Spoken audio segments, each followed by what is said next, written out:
Excuse me. Yes. Could you please tell me, is there any more hospital in this area? Yeah. There's a hospital down on that corner. Where?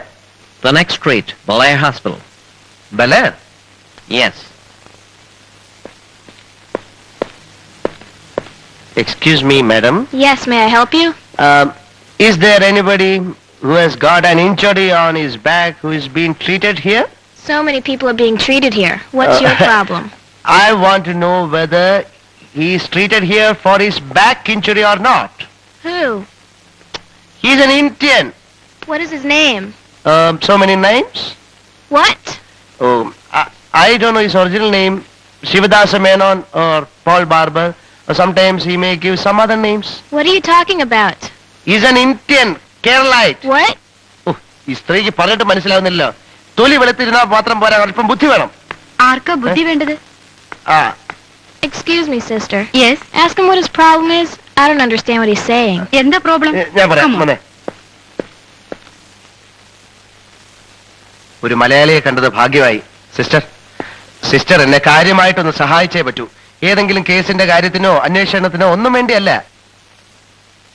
ഒരു ഇന്ത്യക്കാരൻ, ഒരു മലയാളി, അയാളുടെ മുതുകിന് താഴെ ഒരു മുറിവ് പറ്റി. അയാളുടെ മുറിവിന് ചികിത്സിക്കാനോ എന്തിനെങ്കിലും ഈ ആശുപത്രി വന്നിട്ടുണ്ടോ? മലയാളിയാണോ? അതെ, തനി മലയാളി. മുതുകിന് താഴെ മുറിവ് പറ്റിയ ഒരു മലയാളിയെ അവിടെ ഡ്രസ് ചെയ്തുകൊണ്ടിരിക്കുകയാണല്ലോ. എവിടെ? 613 ചേടാ, അവൻ ഇപ്പോഴും ഡ്രസ് ചെയ്തുകൊണ്ടിരിക്കുകയാണല്ലേ. ഏതാ റൂം എന്ന് പറഞ്ഞ? 613. പോൾ ബാർബറെ, ശിവദാസ മേനോനെ, നിന്റെ മുറിവ് ഇതുവരെ കരിഞ്ഞിട്ടില്ലല്ലേ? ഊക്കനൊരു തെളിവോടുകൂടി ഞാൻ നിന്നെ പിടികൂടാൻ പോന്നു. തമിഴ്നാട് CID രാംദാസിന്റെ കയ്യിൽ നിന്ന് ഇനി നിനക്ക് രക്ഷപ്പെടാനാവില്ല.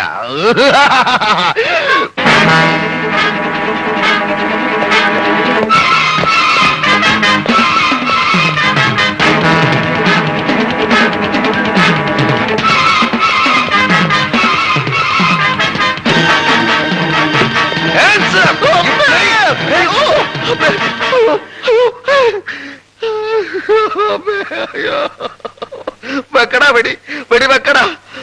ഓഹോ, അപ്പൊ നീയാണ് പോൾ ബാർബർ അല്ലേ? നിന്റെ അച്ഛനാടാ പോൾ ബാർബർ. എന്റെ അമ്മേ, ആലക്ക് കമ്പനിയിൽ അവിടെ ഇവിടെ പിടിച്ചു വെക്കി എല്ലാം കൂടി പൊട്ടിത്തെറിച്ച്, പിന്നെ അവിടുത്തെ വെളുപ്പന്മാരും കർമ്മന്മാരും കൂടി ഫുട്ബോൾ തട്ടുന്നത് പോലെ എന്നെ തട്ടി. എന്റെ അമ്മേ.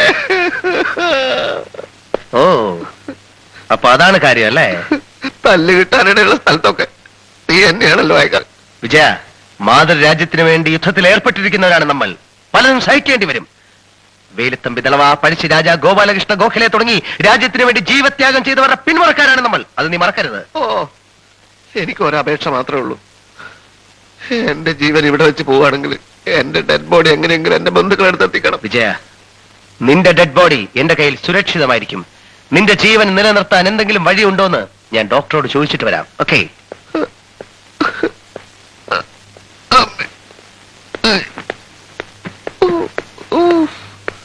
വിശക്കുന്നില്ലേ? റൊട്ടി. എനിക്ക് വേണ്ട ഉണക്കറൊട്ടി. പിന്നെ എനിക്ക് ചോറും കറിയും വേണം. ഇവിടെ എവിടെ ചോറും കറിയും? എവിടുന്നെങ്കിലും കൊണ്ടുപോവാ. മരിക്കാൻ കിടക്കുന്ന ഒരു പേഷ്യന്റിന്റെ അവസാനത്തെ ആഗ്രഹമാണെന്ന് കൂട്ടിക്കോളൂ. എന്തൊക്കെയായി പറയുന്നേ? അതിന് മാത്രം അപകടമൊന്നും പറ്റിയില്ലല്ലോ. എനിക്ക് ചോറും കറിയും വേണം.